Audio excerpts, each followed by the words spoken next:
Dear students, open your English book at page number 2.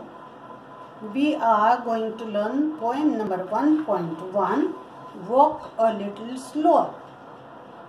The author of the poem is unknown. म्हणजे या कवितेचा कवी कोण आहे ते माहिती नाही. वॉक अ लिटिल स्लोअर म्हणजे हळूहळू चला. आता हे कोण कोणाला म्हणतंय ते कवितेमध्ये आपण बघणार आहोत. पहिल्यांदा आपण घेऊया चिटचॅट ॲक्टिव्हिटी. वॉर्मिंग अप मधली चिटचॅट ॲक्टिव्हिटी. चिटचॅट ॲक्टिव्हिटीमध्ये आपल्याला काय करायचं आहे, फॉर्म पेअर्स और ग्रुप्स ऑफ 4. 4 जणींचा ग्रुप करायचा आहे आणि ग्रुपमध्ये ही ॲक्टिव्हिटी करायची आहे की आपण एकमेकांना प्रश्न विचारायचे तुम्ही मैत्रिणींनी. पहिला क्वेश्चन आहे, are you a talkative person? Talkative बडबडी, बोलकी. Are you a talkative person? तू बोलकी आहेस का, बडबडी आहेस का? तुमची फ्रेंड जर बोलकी असेल तर ती म्हणेल yes I am a talkative person, आणि ती बोलकी नसेल तर ती म्हणेल no I am not a talkative person. Second question, do you like to share your thoughts? तुम्हाला तुमचे विचार एकमेकांशी शेअर करायला आवडतात का? जर तिला आवडत असेल तर ती म्हणेल yes I like to share my thoughts. नसेल तर ती म्हणेल no I don't like to share my thoughts. Third question, what would you like to do after 10th? 10वी नंतर तुला काय करायला आवडेल? तू काय करणार आहेस? मग ती सांगेल I would like to pursue arts, I would like to pursue commerce, I would like to pursue science. किंवा तिला डिप्लोमा कोर्स करायचा असेल तर I would like to join diploma course. अशा प्रकारे ही पहिली ॲक्टिव्हिटी आहे.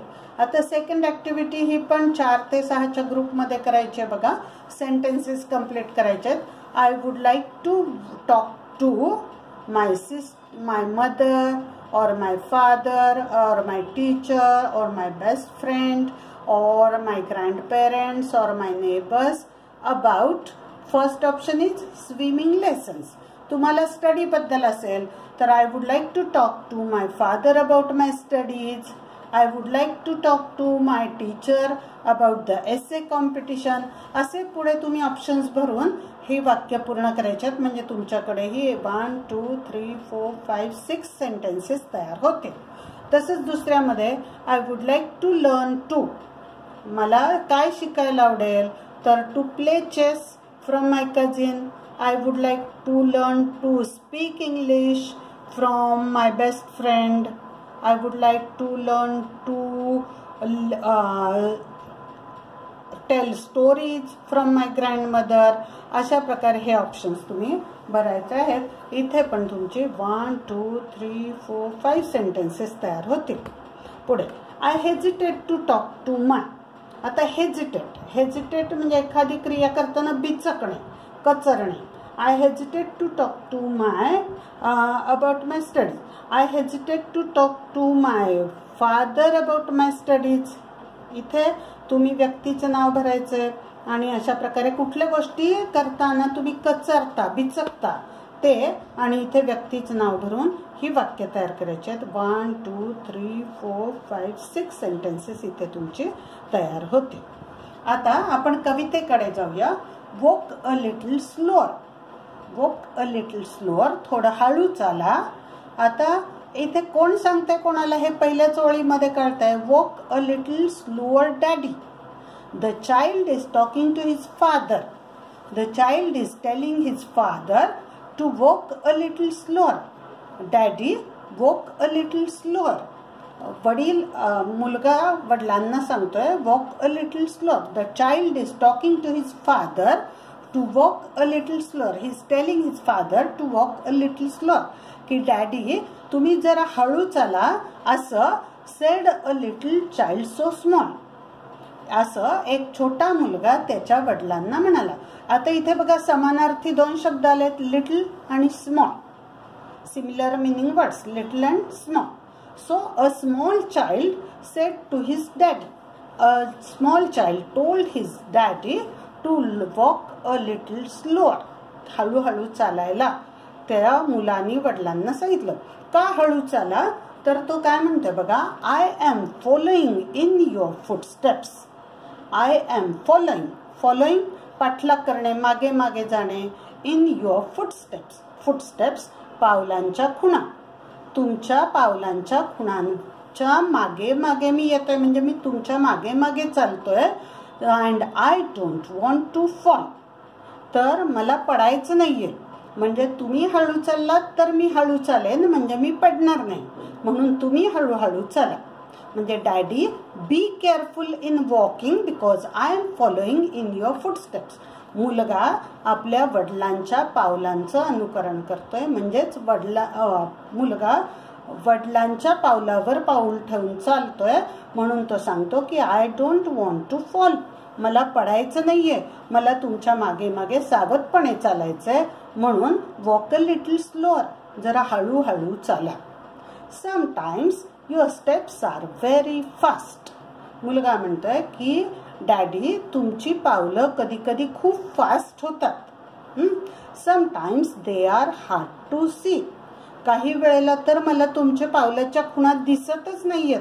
दे are hard to see, they are difficult to see. त्या बघणं मला अवघड जातंय.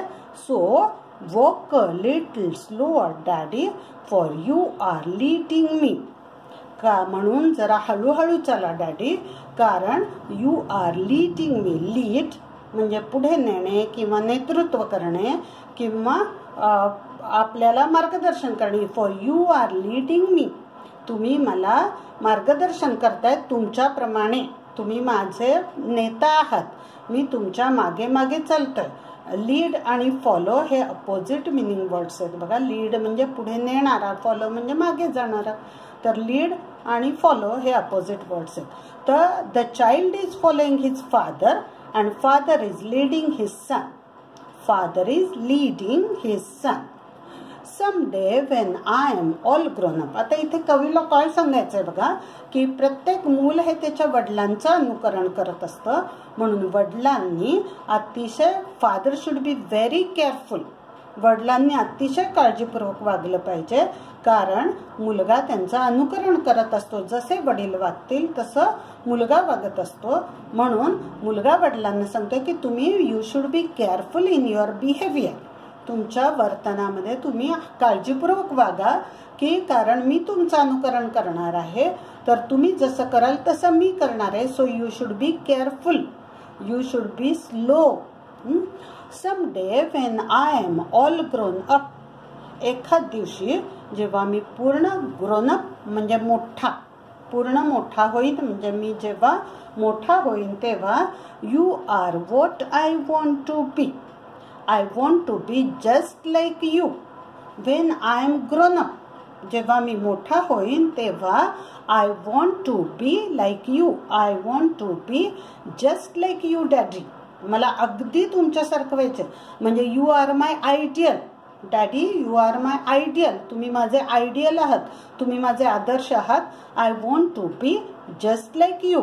मला अगदी तुमच्यासारखं व्हायचंय. हे तिसऱ्या कडव्यातल्या दुसऱ्या ओळीमध्ये कवी सांगतोय बघा, मुलगा सांगतोय वडिलांना.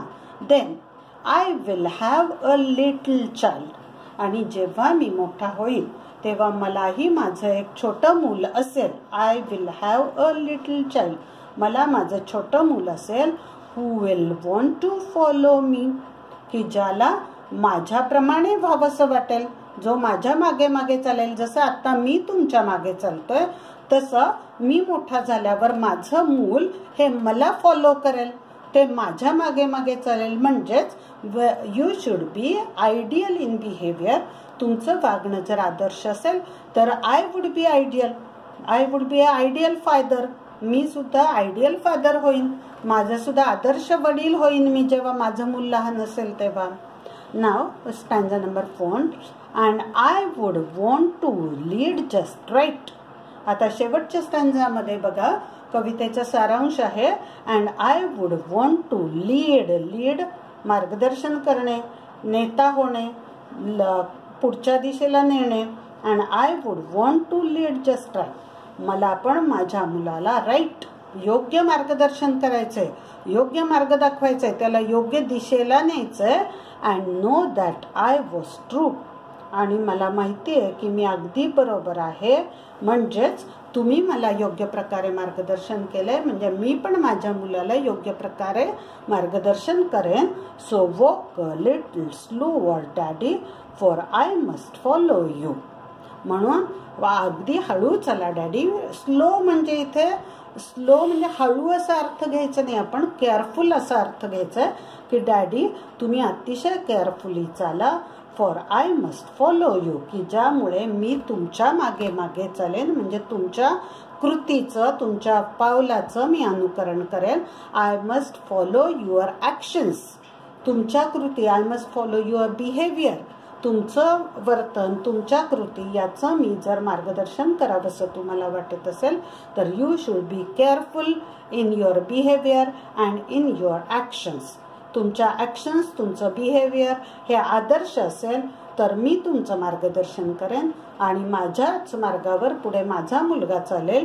म्हणजेच एक पिढी जसं वागते तसं पुढची पिढी अनुकरण करते आणि त्या पिढीचं त्याची पुढची पिढी अनुकरण करते. म्हणून वडील लोकांनी अतिशय आदर्श असं वागलं पाहिजे, अतिशय केअरफुल असं वागलं पाहिजे की ज्यामुळे त्यांच्या येणाऱ्या पुढच्या पिढ्या या अतिशय आदर्श अशा होतील. त्यांचं वागणं योग्य असं असेल. Now English workshop. Read the poem aloud. Read the poem aloud. कविता म्हणायची आहे. दुसरा व्हिडिओ मी काढेन त्याच्यासाठी छोटा की ज्याच्यामध्ये तुम्हाला कवितेची चाल सांगेल. आता put the words given in brackets in the proper blanks. इथे आपल्याला ब्रॅकेटमध्ये फादर आणि चाइल्ड दिलंय. The dash dash is talking to its dash dash. या कवितेमध्ये कोण बोलतंय तर the child is talking to its father. The child is talking to its father. Then the dash dash is leading and the dash dash is following. Lead कोण करतंय? The father is leading and the child is following. The father is leading and the child is following. Someday the dash dash will become a dash dash. तर someday the child will become a father. आज जे मूल आहे ते काही दिवसांनी कोण होणार आहे? फादर होणार आहे. The dash dash does not wish to fall while following its dash dash. The child does not wish to fall while following its father.